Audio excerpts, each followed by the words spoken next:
Hello दोस्तों, welcome back again in another video जिसमें हम बात करेंगे यूर नेम के एंडिंग के बारे में कि आखिर इस मूवी में हुआ क्या था। काफी सारे लोग होंगे जिन्हें यूर नेम मूवी समझ नहीं आया हो, वो भी यही सोच रहे होंगे कि आखिर इस मूवी में ये हो क्या रहा है। जिस किसी ने भी इस मूवी को देख रखा है वो जरूर इसके एंडिंग से कंफ्यूज होंगे, तो आज हम इसके एंडिंग को भी एक्सप्लेन करेंगे। और अगर जिस किसी ने भी यूर नेम मूवी को नहीं देख रखा है तो वो तुरंत जाकर यूर नेम मूवी पार्ट 1 और पार्ट 2 देख ले, जिसका लिंक डिस्क्रिप्शन में मिल जाएगा। लेकिन इस वीडियो को शुरू करने से पहले पीजी एनिम चैनल को सब्सक्राइब कर दे। तो दोस्तों, इस मूवी को समझने के लिए पहले तो हमें टाइमलाइन समझना होगा, जहां मित्सुआ फ्यूचर के 3 साल आगे के ताकी के साथ अपनी बॉडी स्वाइप कर पा रही होती है। तो असल में देखा जाए तो मित्सुआ एक तरीके से फ्यूचर में टाइम ट्रेवल कर पा रही होती है। पर यूर नेम मूवी का टाइमलाइन जहां मित्सुआ और ताकी एक ही टाइमलाइन में एग्जिस्ट करते हैं, सिर्फ फर्क इतना है कि दोनों में 3 साल का टाइम डिफरेंस है। मित्सुआ जो कि ईयर 2013 में होती है और वही ताकी ईयर 2016 में। दोनों ही एक ही टाइमलाइन में एग्जिस्ट करते हैं। तो इस कहानी की शुरुआत होती है जहाँ हजारों साल पहले जब पहला धूमकेतु इतुमुरी गाँव में गिरा था, जिस धूमकेतु के गिरने की वजह से एक बहुत बड़ी सी लेक बन जाती है, जिसे अब इतुमुरी लेक के नाम से जाना जाता है। जहाँ हजारों साल पहले भी मियामुजी परिवार को किसी और की जिंदगी जीने के सपने आया करते थे। इसका मतलब जिसमें 2 लोग आपस में शरीर बदलते हैं, ये मित्सुआ के परिवार को पूर्वजों के जमाने से चले आ रहे हैं। इस बात को मित्सुआ की दादी ने भी बताया है कि उन्हें और मित्सुआ की मॉम को भी किसी और के साथ शरीर बदलने के सपने आया करते थे। मित्सुआ का परिवार मियामुजी देवता की पूजा किया करते थे, तो शायद मियामुजी के देवता ही उनके परिवार और उनके गाँव को किसी भी जानलेवा घटना से बचाने के लिए इस तरह के बॉडी स्वैपिंग करवाते होंगे। और मियामुजी परिवार को किसी और के साथ बॉडी बदलना सिर्फ एक सपना सा लगता था, और इन्हीं सपनों की वजह से मियामुजी परिवार को होने वाली घटना का पूर्वानुमान हो जाया करता था। जैसे कि हजारों साल पहले भी धूमकेतु गिर चुका है और उस वक्त भी मित्सुआ के पूर्वज इन्हीं सपनों की वजह से उस धूमकेतु से बचे होंगे और अपने गाँव के लोगों को भी बचाया होगा। अब मित्सुआ के परिवार को इन सब चीजों के बारे में इसलिए पता नहीं होता है क्योंकि 200 साल पहले महागुरु की आग में सारे दस्तावेज जलकर राख हो गए थे।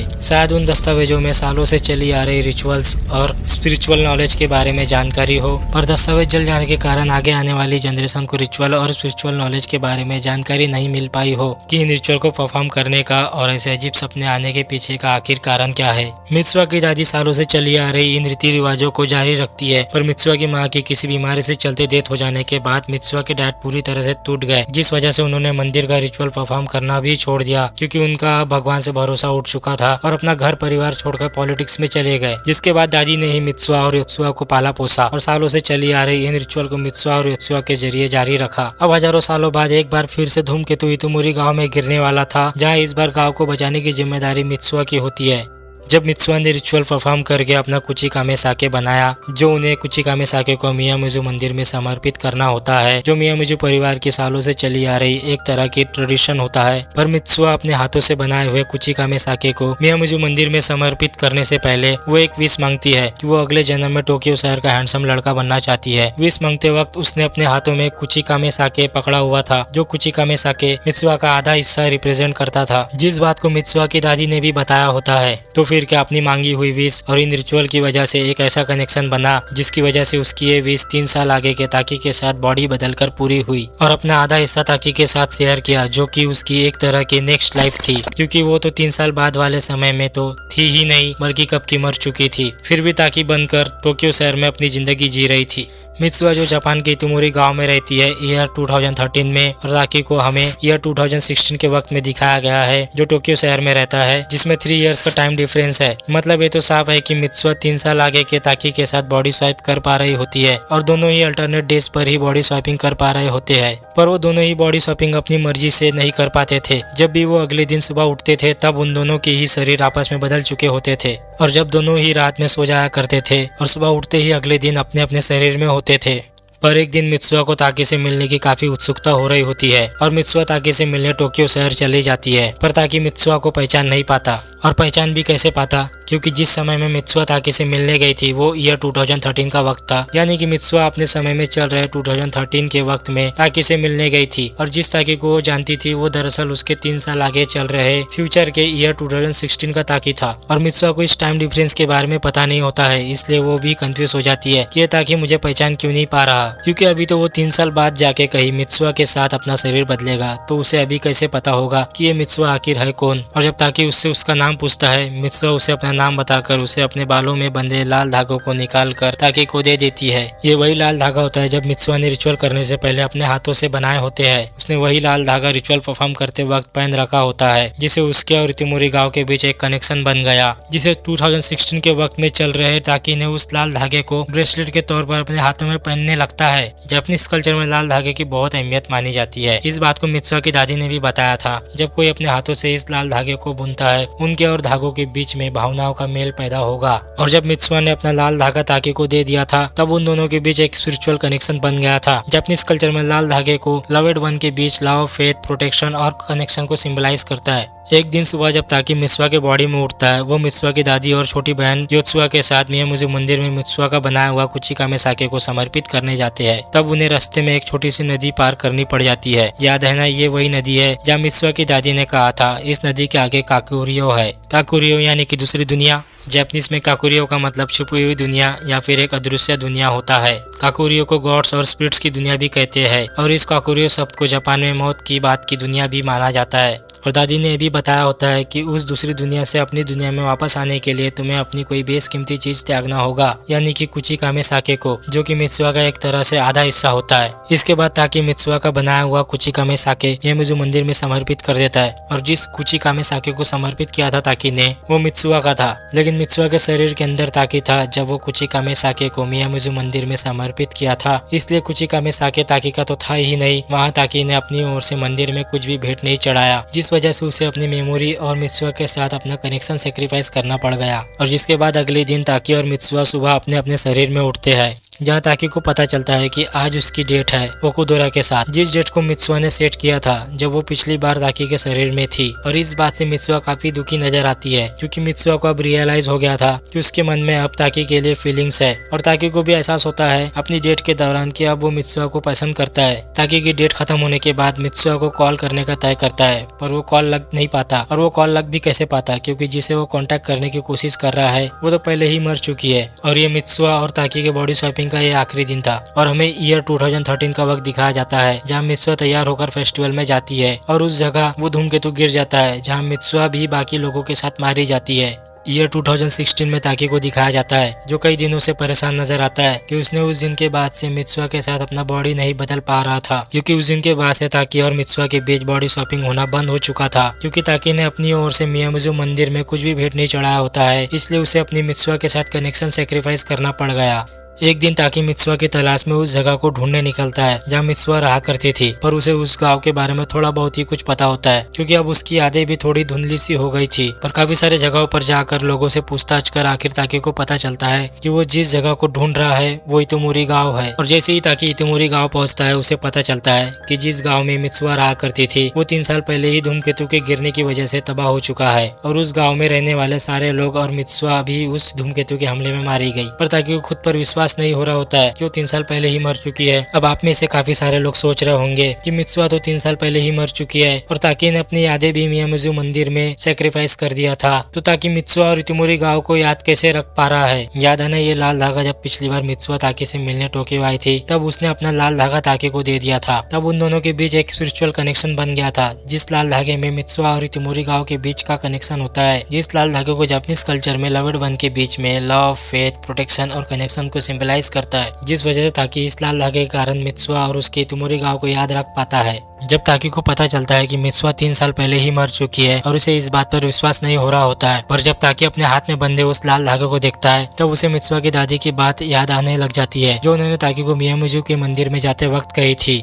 और ताकि उस मियामुज़ु मंदिर में जाता है, उस मंदिर के अंदर ताकि को मित्सुआ का समर्पित किया हुआ कुचिकामे साके दिखाई देता है। ताकि समझ जाता है कि जब वो कुछ दिनों पहले तक जब मित्सुआ के शरीर में था, तब वो मित्सुआ की दादी और मित्सुआ की छोटी बहन योत्सुआ के साथ आया था कुचिकामे साके को समर्पित करने। और धूमकेतु के गिरने के पहले तक जिस मित्सुआ को वो जानता था वो 3 साल पहले की है, और उनकी टाइमलाइन अलग अलग है, यानी कि उनमें 3 साल का टाइम डिफरेंस है। फिर ताकि मित्सुआ का कुचिकामे साके अपने हाथों में पकड़कर मुसुबी के बारे में सोचने लगता है कि क्या समय को पलटा जा सकता है। याद है ना, मित्सुआ की दादी ने मियामिज़ू मंदिर जाते वक्त बताया था मुसुबू के बारे में कि मुसुबी रक्षक देवताओं से बात करने का एक जरिया है। मुसुबी का मतलब एक साथ जोड़ना या बंधना है। सिलाई और बुनाई करना मुसुबी है, लोगों को जोड़ना भी मुसुबी है और समय का बहाव भी मुसुबी है। और जो कुछ खाते या पीते हैं वो उसकी सोल के साथ कनेक्ट हो जाती है। जिसके बाद ताकि मित्सुआ का कुचिकामे साके को पी लेता है, जो कि मित्सुआ का एक तरह से आधा हिस्सा होता है। उसे पीते ही उसके हाथ में बंधे लाल धागों की वजह से दोबारा कनेक्शन बन जाता है, ताकि ईयर 2013 में मित्सुआ के बॉडी में उठता है। और ये वही दिन होता है जिस दिन धूमकेतु गिरने वाला होता है। और यहाँ मित्सुआ ईयर 2016 में ताकि के शरीर में उठती है और वो अपनी इतुमुरी गांव का भयंकर नजारा देख चौंक जाती है कि उसका गांव उस धूमकेतु के गिरने की वजह से पूरा तबाह हो चुका है। और वो समझ जाती है कि वो अपने वक्त में हुए उस धूमकेतु के गिरने की वजह से मारी जा चुकी है।